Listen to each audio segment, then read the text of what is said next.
শুভেন্দু অধিকারী, তারপরে বিরোধী দলনেতা, তারপরে ওনাদের আরেকজন নেতা আছে যে দুবার রাজ্য সভাপতি ছিল, এমএলএ ছিল 16 সালে খড়গপুরে, তারপরে এমপিও হয়েছিল মেদিনীপুরে। সেই দিলীপ ঘোষকেও তার দল ওখান থেকে এক্সিস্টিং এমপি সিট থেকে সরিয়ে বর্ধমানে পাঠিয়ে দিয়েছিল, দিয়ে হারিয়ে দিয়েছে। সে যন্ত্রণায় ছটফট করে বেড়াচ্ছে। সেই দিলীপ ঘোষকে বলুন, ওই মজুমদারকে বলুন রাজ্য সভাপতি, আর শুভেন্দুকে বলুন, তিনজনকে বলুন যে 26-এ ওনারা রাজ্যের ক্ষমতা আসবে সেই ব্যাপারে ওনারা যদি এত কনফিডেন্স থাকে, আমি একা হুমায়ুন কবির ওনাদের সঙ্গে বেট লড়তে রাজি আছি।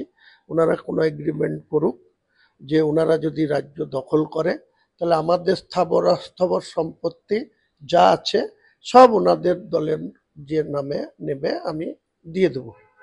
আর যদি না পারেন তাহলে শুভেন্দু অধিকারীর ওই কাঁথির বাড়ি সহ যা আছে তা আমাকে দিয়ে দিবে কিনা এগ্রিমেন্ট করতে বলবেন আমার নাম করে, যে হুমায়ুন কবিরের যা স্থাবর অস্থাবর আছে একটা এগ্রিমেন্ট হোক।